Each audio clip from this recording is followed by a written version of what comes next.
I see the born of no return. Sister, hey now, can't you see we're rushing for the end? I see the point of no return.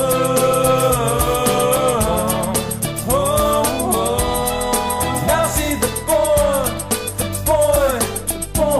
of no return. It's just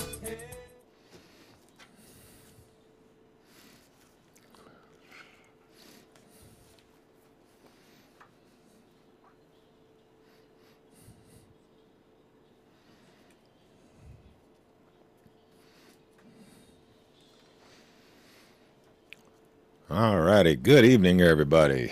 It's Tuesday, January 13th, 2015. You know, last week I did my broadcast on Tuesday, and of course on Wednesday, one of the most talked about news events of recent days occurred.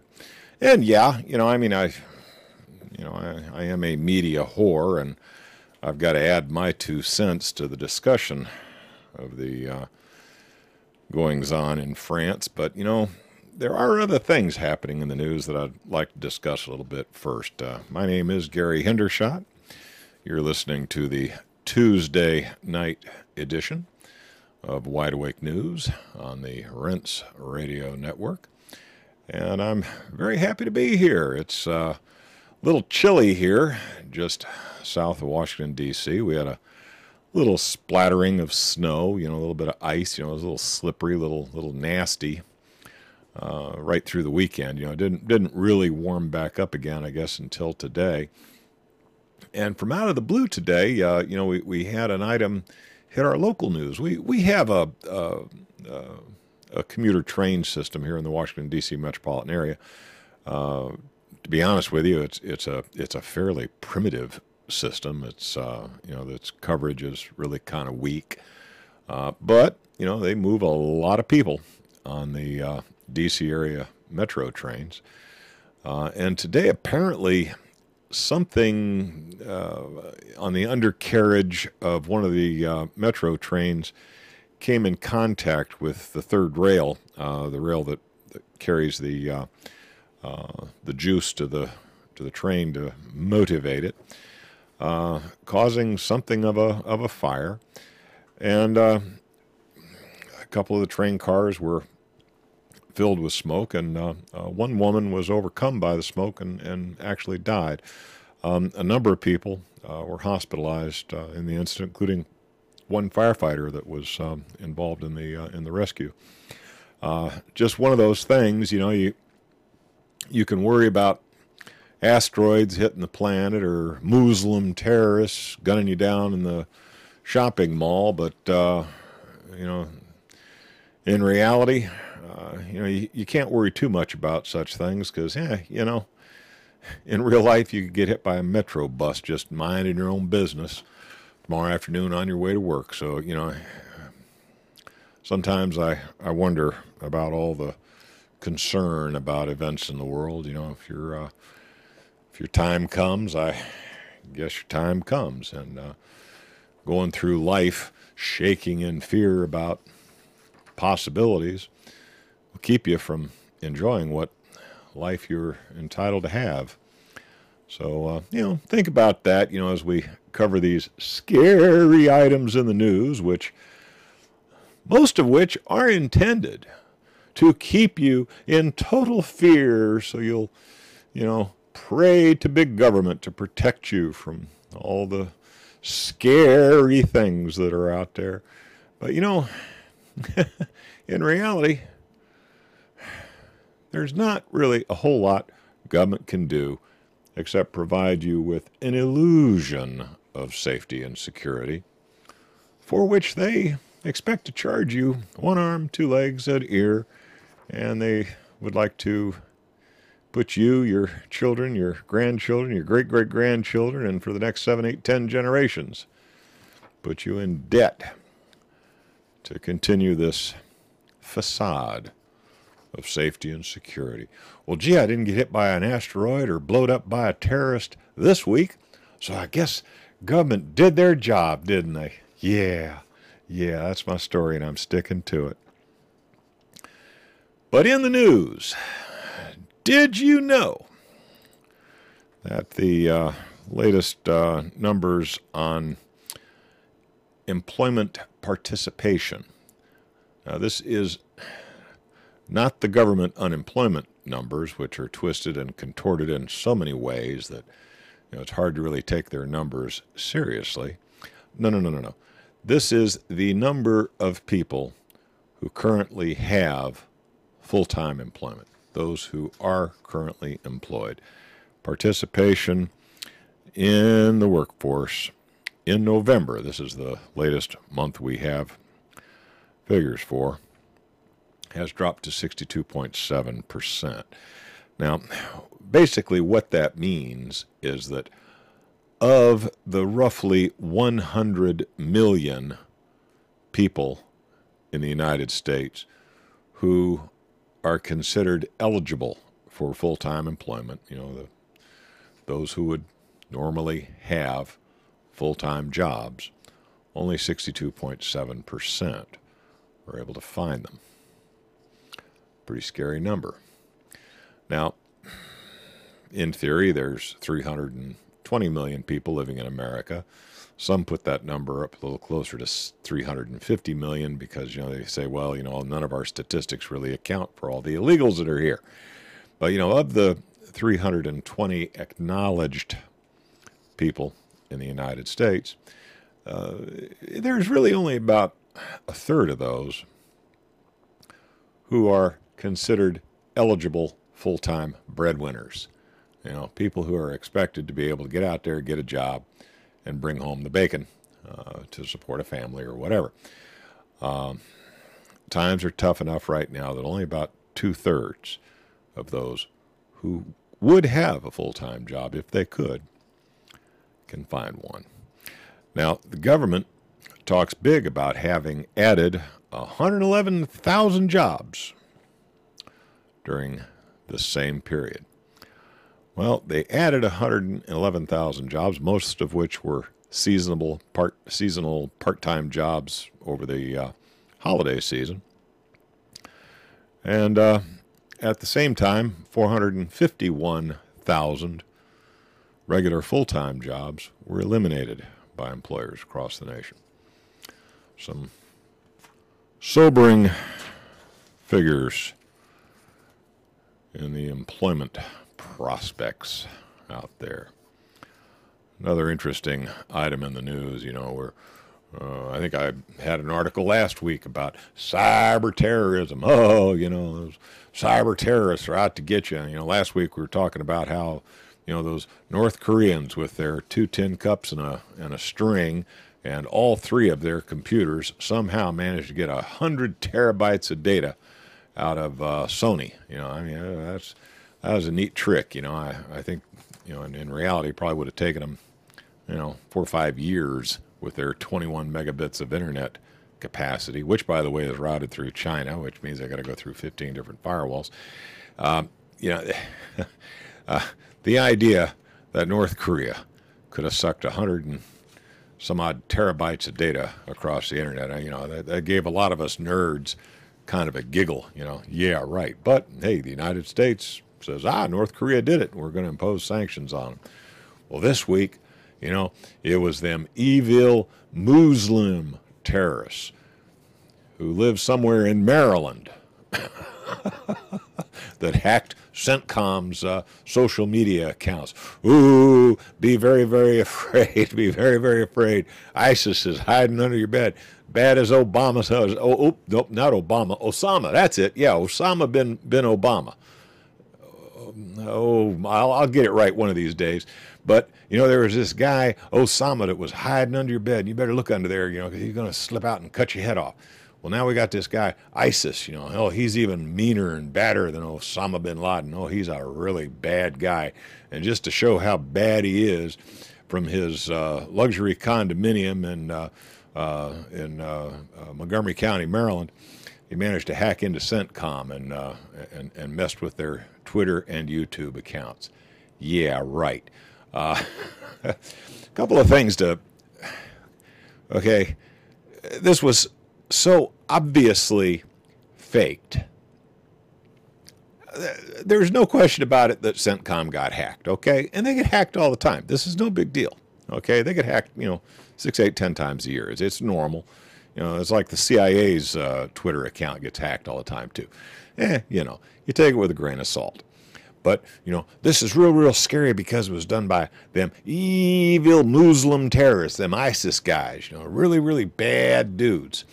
Well,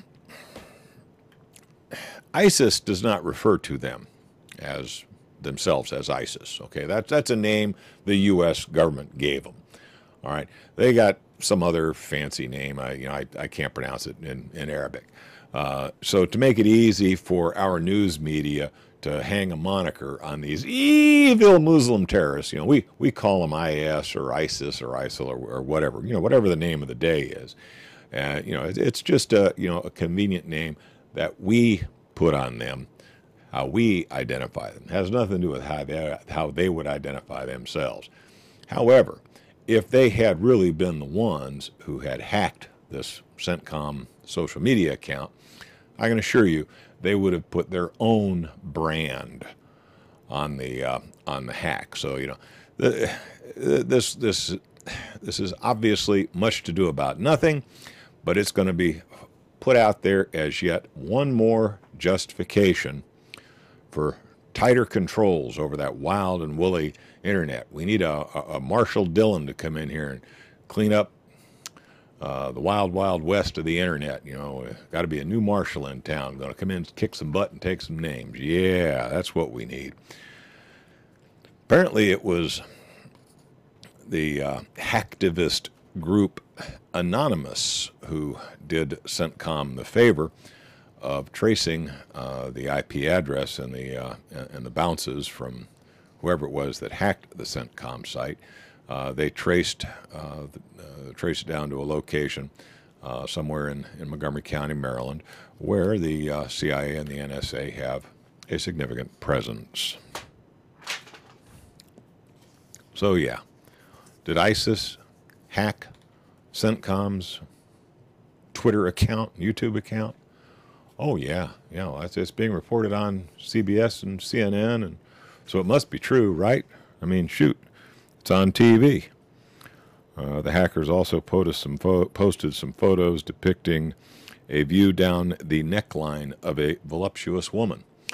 Now, those of you who understand real hardball Islamists, they would not, to them sex don't sell, sex is a naughty thing, and the idea of, female boobies, that's something that they just would not use even in this manner. That's one of their social taboos. It would almost, they would no more do that than they would have ham for dinner. Not something they would do. So, all the evidence is there that this was certainly not an assault by Muslim terrorists. Chances are this was some, bored 15-year-old in Romania, the same one who's been sending me all those advertisements for Viagra. I just would like to figure out who ratted me out to the little son of a gun. But that's neither here nor there. Our government and our network media is going to use events like this to scare you into tolerating yet more suppression of your rights and freedom, particularly your rights and freedom in cyberspace. So, yet another issue to think about as we progress into 2015. Hopefully, with eyes wide open, understanding just what the hell is really going on, not the narrative that they would like you to believe. You know, with all the furor over what went down in France, all the news media has been, totally distracted by, issues related to free speech and, these evil Muslims who killed a whole bunch of people just because they satirized their religious faith. And while the world was distracted on that, there was a significant provocation going on in Ukraine. Now, Ukraine has been kind of an on-again, off-again, on-again, off-again hotspot. No real way to tell whether that issue is going to settle down and a lasting peace is going to take hold there. Fact of the matter is the Western interests, the banking interests of the West, did not really get all the territory that they thought they had bought and paid for. They still do not have control over the eastern half of Ukraine. They still do not have control over Crimea. And there are some in the West who feel that these territorial exploits are something that are worth going to war for, even if it means going to war with Russia. And there have been ongoing provocations, but while everybody's attention was turned to France, something was going on in Ukraine. Now, here again, I'm just an old Southern boy with straw for brains, and it's hard for me to make sense of all this, but apparently somebody launched a rocket barrage, artillery rockets. The target appeared to be a checkpoint that was in the western portion of Ukraine. It was well inside the territory that's controlled by the Kiev faction, the faction that is supported by the United States, Europe, and banking interests. The finger, of course, was pointed at the eastern Ukrainians, those who are being supported by Russia. The problem is the eastern Ukrainians have very limited artillery capability, and their nearest artillery pieces were about 50 miles from where this checkpoint was bombed. So it's difficult for somebody like me to really point the finger and say, okay, these guys did it and this is why.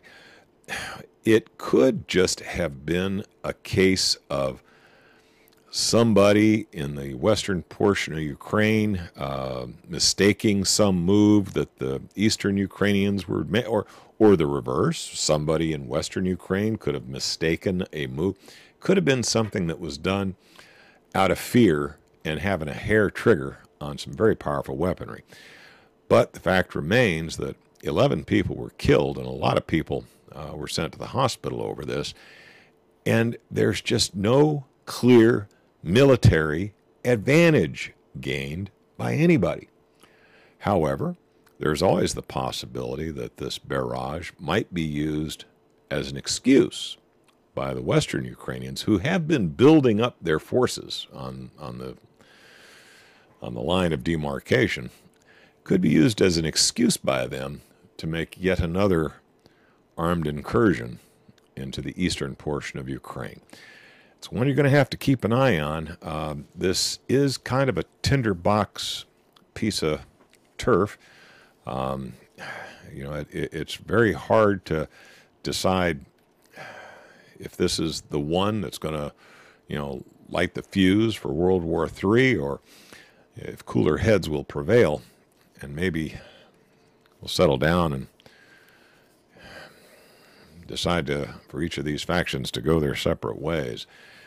Tough to tell, and a poor old guy with straw for brains like me is probably not going to be able to come up with the answers. Best I can do is same as you. Look at it, scratch my head, and take my own wild guess. Another report, this one comes out of the West Coast. Mysterious surge in sick marine mammals all along California coast, infested with parasites, extremely emaciated, very seriously ill, in very bad shape. Deaths up 1,500% at rescue facility. Number mystifies officials. Gee, marine mammals on the West Coast. Top of the food chain. Nobody in this article said anything about that evil word Fukushima. Nobody said a word about radiation. But they have come out and fessed up that marine mammals are dying at a rate 1,500 times the norm. Now, again, I'm just an old country boy with straw for brains. I can't add and subtract more than my fingers and toes, but even I can add 2 and 2 and come up with 4. If you're having a massive die-off of marine mammals on the West Coast, a West Coast that has recently suffered the ravages of radioactivity from Fukushima, yeah, I can make that equation. I'm hearing the music. I'm going to have to slip out of here for some commercial announcements, but I'll be back with some more barking at the moon in just a few minutes.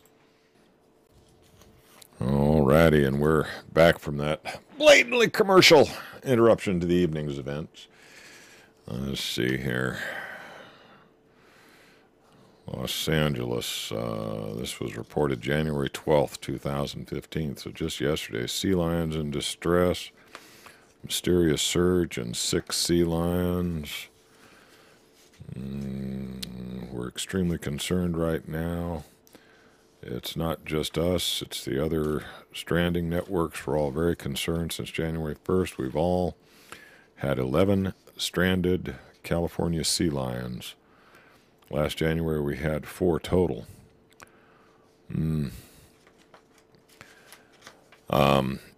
I think I've mentioned once or twice before that, up until recently, I was very enthusiastic about West Coast seafood. I truly enjoyed those Alaskan crab legs. Loved a nice piece of salmon from time to time, but I think I'm going to avoid the sushi bar for the time being. Those of you who choose to eat seafood out of the Pacific Ocean right now, I'm not going to tell you what to do, what not to do, but I got to think that, that's probably not a good idea, particularly young folks. If you're an old geezer like me, you could probably eat some of that salmon, you could probably eat some of that crab, and even if it was infected or with radioactive isotopes from Fukushima, the chances of it having any kind of a killer impact on old geezers is probably pretty slim. Because at my age, something's going to get me before the radiation from Fukushima anyway. But I think if I was young, if I was in my 20s or 30s, particularly if I was thinking seriously about reproducing, perhaps having children at some point, I think I would be very concerned about the long-term effects of exposure to low levels of radiation. And I think I would probably be avoiding West Coast seafood. So, moral of the story is, if you're on your way out, hey, enjoy.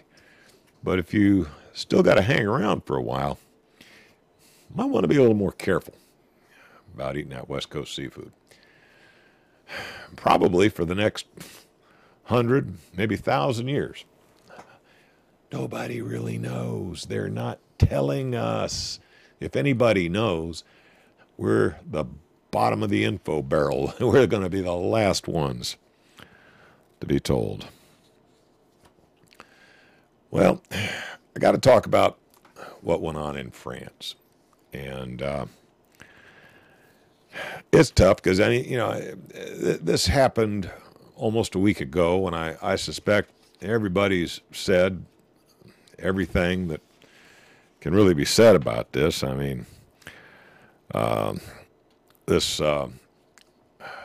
publication that comes out of France, the publication is called Charlie Hebdo, and Charlie is a loose reference to Charlie Brown from the popular American comic strip.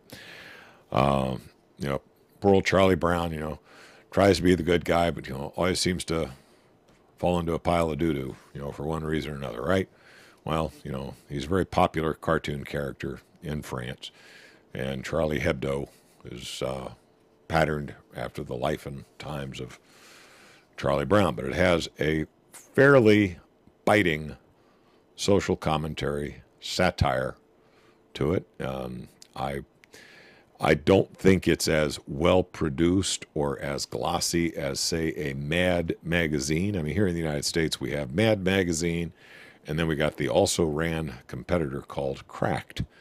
And, there's a lot of political satire in these magazines. And I remember back when I was a kid, I used to get a real giggle out of these things. As I got a little older, I realized, this is kind of, this is toilet humor. It's kind of, lame when you really think about it. And frankly, Charlie Hebdo was a lame publication. It was downright offensive, even to me. I saw very little that I would consider humorous in it, but I would not be one to stand on a soapbox and preach that this publication should be shut down, or that the cartoonists and editors should be gunned down. I mean, frankly, I'm a true believer in freedom of speech. If they want to publish this garbage, and there's people out there willing to buy it enough to support them, hey, who am I to say? I vote with my dollar. I just would not buy their trash, which is what it was. Well, the official story is that Charlie Hebdo's articles about Muslims, particularly, depictions of the Prophet Muhammad in, shall we say, compromising poses, infuriated some hardline Muslims in France, and that it was these evil Muslim terrorists who last Wednesday walked into the offices of Charlie Hebdo and killed 11 people. A total of 13 were apparently killed, and then 4 more at a related incident at a Jewish delicatessen, not too far away. Much has been made of the connection between this incident and Muslim extremists. Now, I have some reservations as to whether the narrative as it's been put forward is real. I have no doubt, but that a lot of people on the scene died. No question in my mind. But it does rather infuriate me that so much is being made over Charlie Hebdo with regards to the issue of freedom of speech. Now, here in the United States, we just assume that, we can talk trash about Obama, we can talk trash about the government, we can say, I don't like this, I don't like that, we can talk almost any kind of trash we want, unless we say something bad about Jews or Israel. Then we get knocked in the back of the head with a 2x4. That is a no-no.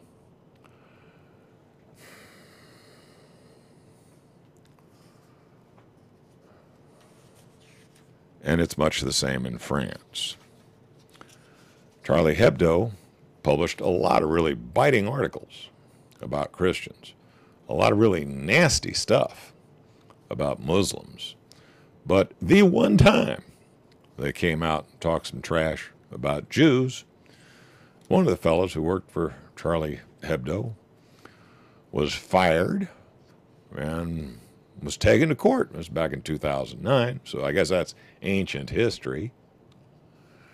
It's also rather amusing that Benjamin Netanyahu would march in favor of freedom of speech, supporting the Charlie Hebdo crowd, as long as they're talking trash about Muslims. And yet, Israel has passed a law where if you here in the United States say, I don't believe that it was 6 million that died in gas chambers during World War II. I think it was 5.8 million. Well, you're a Holocaust denier, and Israel should be able to extradite you to Israel and put you on trial for being a Holocaust denial. That's how much Israel supports freedom of speech. More on this issue when we get back from these. Alrighty, so the Charlie Hebdo incident. Was it a classic false flag? Well, you know, awful lot of people really did die. Of course, you know, there were people who died on 9/11. Would anybody really be cynical enough to do something like this, you know, something nasty, ugly like this, just to promote some agenda? You know, it's possible. Gulf of Tonkin, it's happened before. Reichstag fire. There are historical precedents for incidents like this being carried out by governments, you know, to promote some sort of a agenda. I think what you really need to think about when you're thinking about what happened in France is, okay, who gained something from this incident? Okay? Now, the net results of the murders in France are that the next edition of the Charlie Hebdo magazine is expected to sell about 3 million copies, where they were struggling along, begging for donations, selling less than 50,000 units, okay? I mean, this is really a pretty raunchy rag. It's not something that anybody with any intellect would have been particularly interested in. They had a grand total of about 50,000 paying subscribers who were buying this stupid magazine. Well, now with all this publicity, they're expected to sell 3 million copies of the next edition, which will feature a tearful Muhammad on the cover and the banner that says, "All is forgiven" above. So, obviously, the publishers of Charlie Hebdo stood to gain significantly. Gee, you think they might have hired somebody to stage this incident just to sell a bunch of magazines? Maybe. But, you know, if you're a cop and you're investigating a crime, you don't just rush to the, conclusion that is posted by the news media or posited by the government. You actually investigate the crime. And one of the first things they do is they follow the money. Okay. Publishers of Charlie Hebdo magazine are suspects. Now, who else gained? Well, now, in French foreign policy, France was moving towards Palestine in the debate between Palestine and Israel. France was actually backing Palestinian recognition in the United Nations.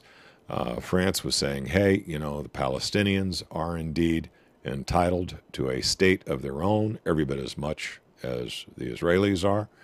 And this nonstop bombing of Palestine and constant stealing of their land has got to end. This was France's stated political position. Well, now, with the Charlie Hebdo incident behind us, all of a sudden, France has taken they've taken a position more in keeping with that of the United States and Israel, in that, we got to be fearful of them evil Muslim terrorists. So, Israel made a significant gain over this incident. They came out on top. They got France back in line, back playing the game, back to dancing to their tune. So Israel has to be suspect. Now, how about them Muslim terrorists, okay? How about, Al-Qaeda in Yemen? What did they gain from this? Did they make any friends? Did they influence any people? Did they get any money out of it? How did it benefit them? And how convenient that guys who seem to maneuver themselves with military precision were very careful to keep their identities hidden behind ski masks. How is it that folks who were apparently so competent in their assault, these guys acted like special forces. They were in, did their killing, got out. When they came up against police, they attacked with military precision, and yet they were stupid enough to leave their IDs behind in the getaway car? Yeah, there's a lot about this, including the shooting of this cop on the sidewalk. Now, I don't want to get terribly graphic, but if at that range with an AK-47, I'm sorry, if you pop somebody in the head with an AK-47 at that range, it would be like an exploding watermelon. It would not be a pretty sight. Although the video that has been published on the internet is graphic enough to, certainly compete with, anything you might see on TV. To be honest with you, the blood and guts that should have accompanied the headshot aren't there. So there's much about this incident that does not make sense. Could it have been that these evil Arab terrorists were patsies played into a scenario where it was expected that the government and the mainstream media was going to be able to control the narrative and once again sucker you in to believe exactly what they want you to believe. Now, are people dead? Yes. Most of those dead happen to be Jews, some of which they're having their bodies shipped back to Israel for burial. So, all the elements are there to say, it was these two evil Arab terrorists who did this evil thing, all out of, insults to Muhammad. And, that's the end of the story. Well, we need to go bomb them Arabs back into the Stone Age for this incident of brutality. If you look at it with a discerning eye, there's a lot of questions about this incident, like so many others. Like the Boston bombing, like this Sandy Hook thing. You look at these things and, you hear the narrative on TV, and you're shocked by the brutality of what went down. But at the same time, the official story don't add up. Now, either they've got something to hide, and it's something so bad that they just, they're scared to death to let us know the truth, or they are treating us like children who are just not capable of handling the truth. Either way, you should be insulted. You should be insulted. No matter what your beliefs, whether you believe that this was all about Arab terrorists, or you're on the other side of the fence and you believe that, it's all a big government conspiracy and the whole thing's just, probably never even happened. It's just a big drama that they played out like a TV script. Regardless of which side of the fence you come down on, you should be able to look at the evidence as it's been put in front of you and make up your own damn mind, coming to the conclusion that the official narrative on this story isn't quite right. They're not really telling you the truth. Something is being hidden. What is it that they're hiding and why? What advantage does it give these people not to tell you the truth? That should be the real question coming out of this Charlie Hebdo thing. And to the publishers of the Charlie Hebdo magazine, I wish you a lot of luck. I think you're going to be like a, one-shot wonder. You're going to sell 300 or 3 million copies of your next magazine, and then I suspect it'll fall right back to the 50,000 that a rag like yours is entitled to. But, that's my opinion. You look at the evidence, make up your own damn mind.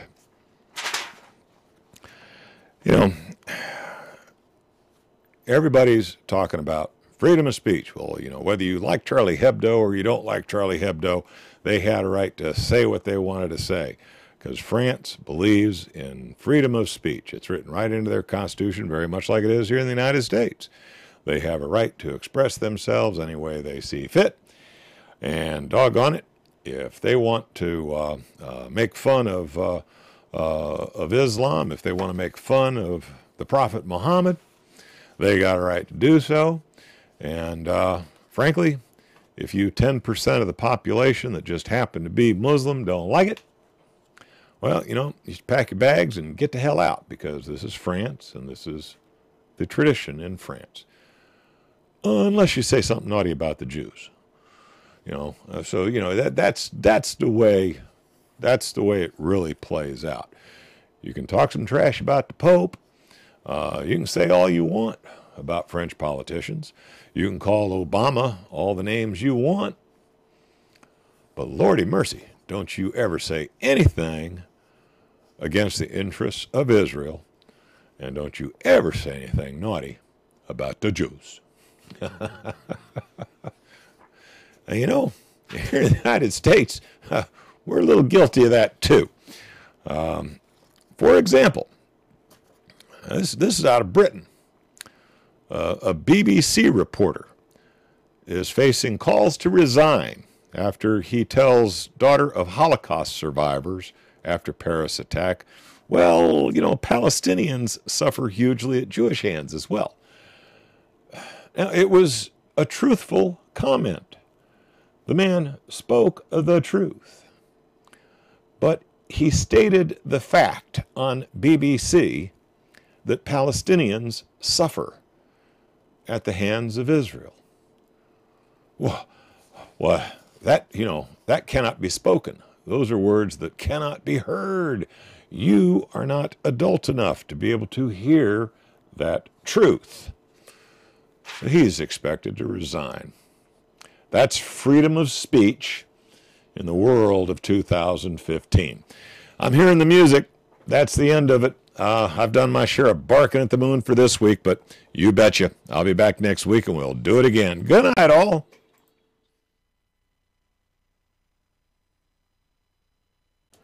All right, so who's totally infuriated with my position on Charlie Hebdo?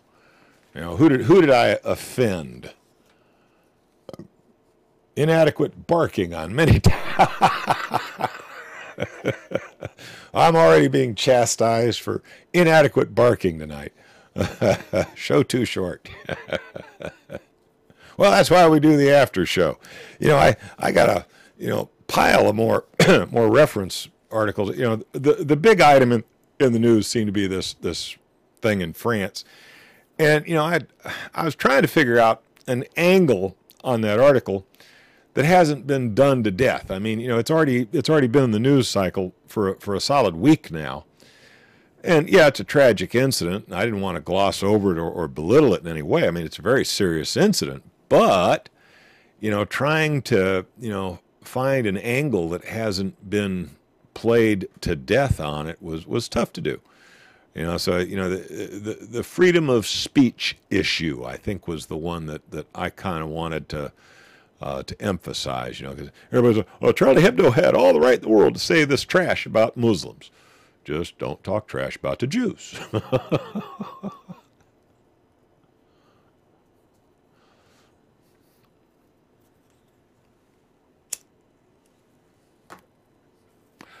All right, were there any other hot topics in the news besides Charlie Hebdo that I did not cover with any? Here's an interesting one. We talk about how intolerant the Muslims are, and let's face it, a lot of the hardline Muslims are really very intolerant.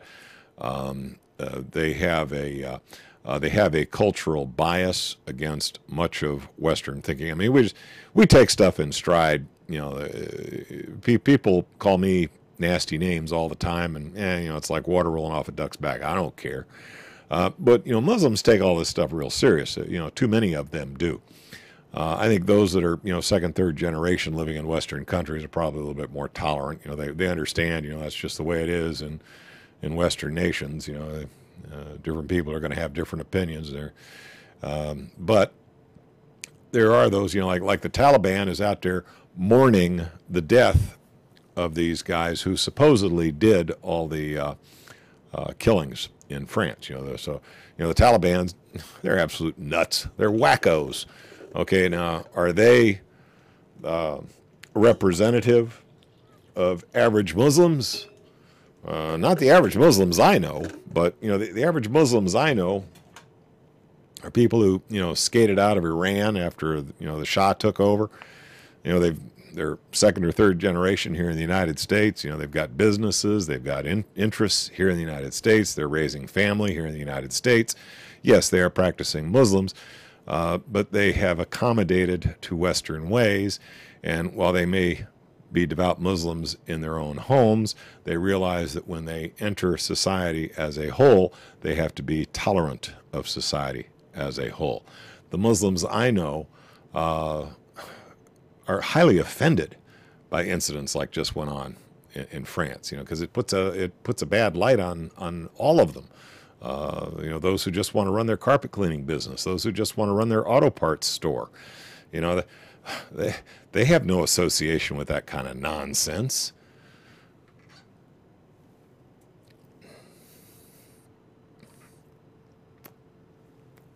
I know quite a few Muslims.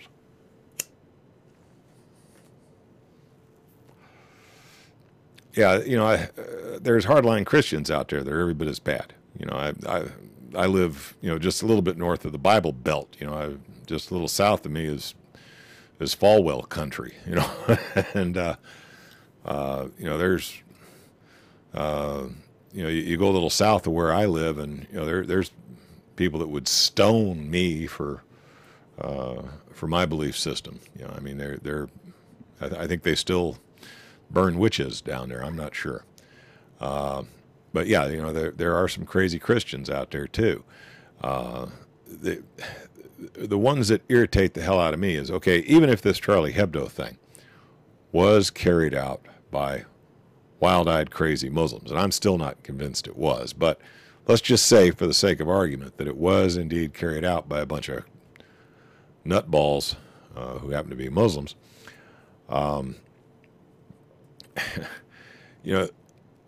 Blaming all of Islam for the actions of these idiots is,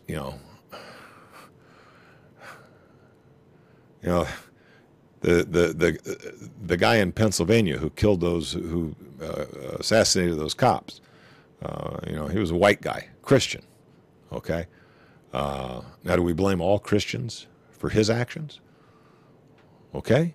You can't just paint an entire people with a broad brush because of the actions of some whack jobs. You know, but there's the temptation there. Oh, it was evil Muslim terrorists. Therefore, by definition, all Muslims, we should kill them. We should go out and just kill them all. Let God sort them out. Yeah. That's the ticket. Yeah, kill them all.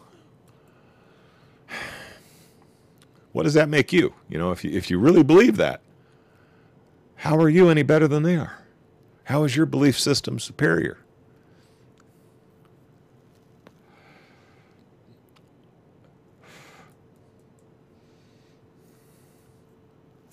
Yeah, Bush did it. It's all Bush's fault. Actually, you know, Bush was carrying the golf clubs for Dick Cheney. That's what it was. Yeah, Bush was Cheney's caddy. All right, so what else was in the news that I missed, guys? I mean, surely there was some hard-hitting news out there other than this Charlie Hebdo thing that I neglected. So what did I miss, guys? Any hot items?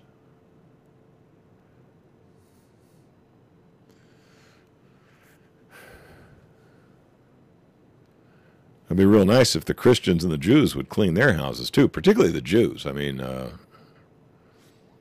Chevy Bolt. What about the Chevy Bolt? Or I think it's Bolt, isn't it? Is there new news in Chevy Volt land?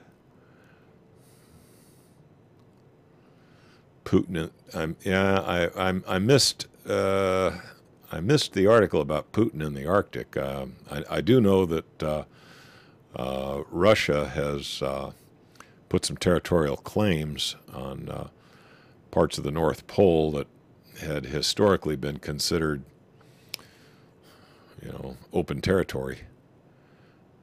But you know, there's a lot of resources up there in the Arctic Circle. You know, there's probably quite a bit of oil, and I know that Russia has put some claims up there. I also know that Obama ceded a few of the Aleutian Islands to Russia not too long ago.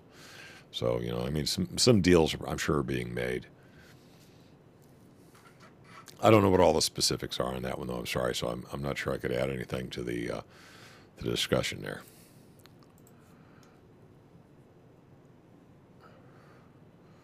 Oh, let's see here. Okay, I'm getting a link here to a Gizmag article about a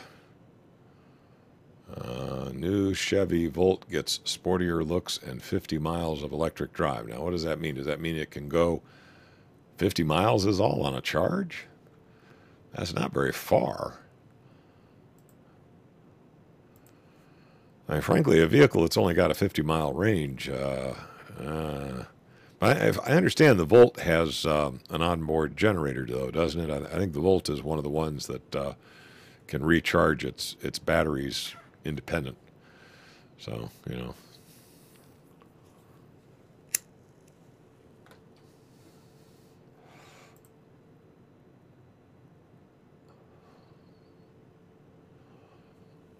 Yeah, now as you get up into 200 miles is practical. I mean, a vehicle with a 200-mile range means for me living here in just south of Washington, D.C., that means I could drive to Baltimore and back for a day trip and be able to make it on a charge. Now, that makes a vehicle practical. I mean, frankly,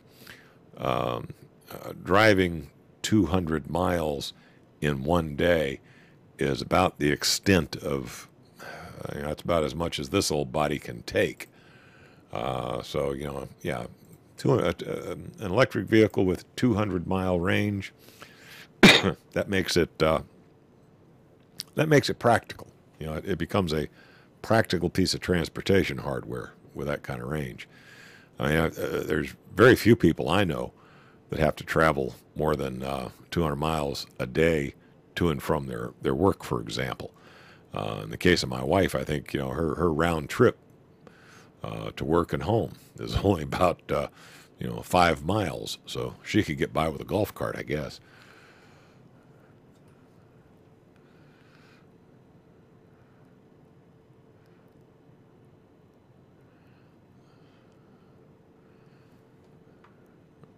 I heard Tesla. I heard about Tesla getting a range boost. I also heard that Tesla may come out with an econo box version of their package. I mean, right now they got a sports car and they've got a sedan. And I understand they're selling as many of them as they can make, but they've kind of left the low-end buyer out of the game. I heard a rumor that Tesla might be coming out with a basic little econobox, just drive it back and forth to work type car, one step up from a golf cart. I don't know. I think I saw one article about that and didn't have any pictures or anything. I've also heard that Toyota now has a fuel cell vehicle that they're going into mass production on. I don't know where they're going to get the fuel for it. Well, it might be difficult here in the United States because we don't have any place here in the United States where you can fill up with hydrogen for your fuel cell vehicle. But maybe in some countries, maybe in Japan, they have the infrastructure where they can refill the vehicle. Apparently, this vehicle, you put hydrogen into it, and it uses a hydrogen fuel cell to power the vehicle. And it's supposedly got a range of a little bit more than 100 miles on a fill-up, which makes it kind of semi-practical. 100 miles, semi-practical. 200 miles, yeah, okay, that's it. That's about as far as I could possibly drive in a day without my kidneys bursting. Okay, so there are hydrogen stations in California, but not many. Okay, yeah, the infrastructure is just not there to support hydrogen-powered vehicles. Not yet. And the thing is, they could be there. They could be there, but there hasn't really been any financial incentive. There hasn't been, a way to make money doing it. As soon as there's a way to make money doing it, there will be hydrogen fuel stations readily available, but not until. Nobody's going to do it just, for the sake of charity and because it's, good for the ozone or good for global warming or whatever. The only reason they're going to do it is because it's good for the bottom line.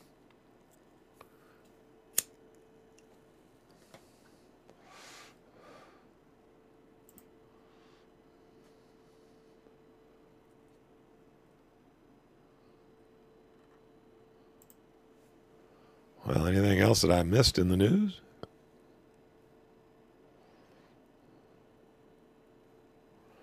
I guess I hit all the important items, huh? What I reported coming out of California about all the sea mammals, they're they're confirming what they cannot hide. Okay, I mean there's dead critters washing up on the beaches out in California. What they cannot hide, they're fast enough saying, "Gee, yeah, something's killing all these critters," but they're not doing the math. They're not, it's a big mystery. It's a big mystery why all these critters are just, dying. Yeah, right.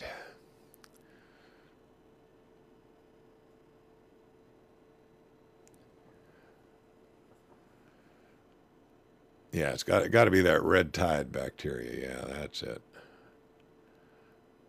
Niobium. Niobium. That sounds like upsidasium or unobtainium. What the hell is niobium? Niobium and nitrogen atoms to add to discover universal law of superconductivity. That's a long article. I'm going to have to read that article. I was not aware of that one. That might be something new and interesting that actually expands my base of knowledge. I'll have to take a look at that. Unobtainium, yeah. I don't know. I could eat me some of that unobtainium. Well, Boris and Natasha were always after that upsidasium, which was the same stuff, Back in the day, they just called it upsidasium. They didn't call it unobtainium.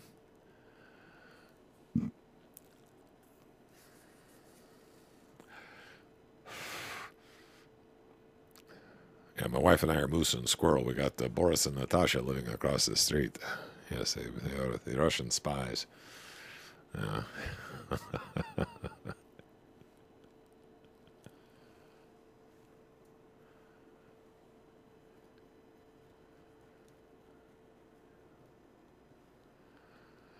All right, guys. I'm as you might have noticed, I'm a little hoarse tonight. My voice is getting ready to fail on me, so I think I am going to go ahead and bag it. We ran about 20 minutes overtime tonight, but that's okay. But I am moose, she is squirrel, and I got Boris and Natasha living across the street. They're the Russian spies. So there's a black Suburban parked out in front of my house, and there's a black Mercedes SUV parked out in front of theirs. The Russians get the good stuff.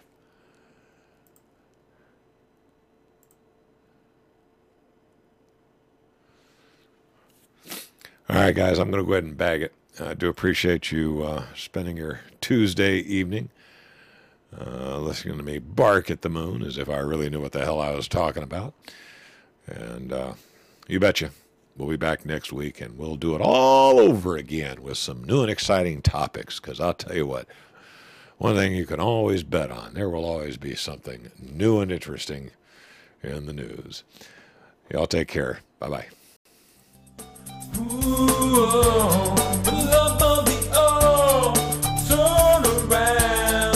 None of us are leaving here alive.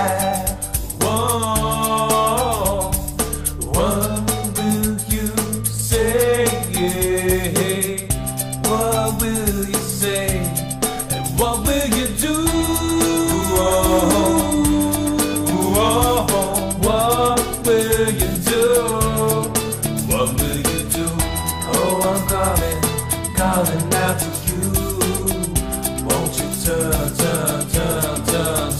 around? Oh, I'm calling out to you, won't you won't you turn around?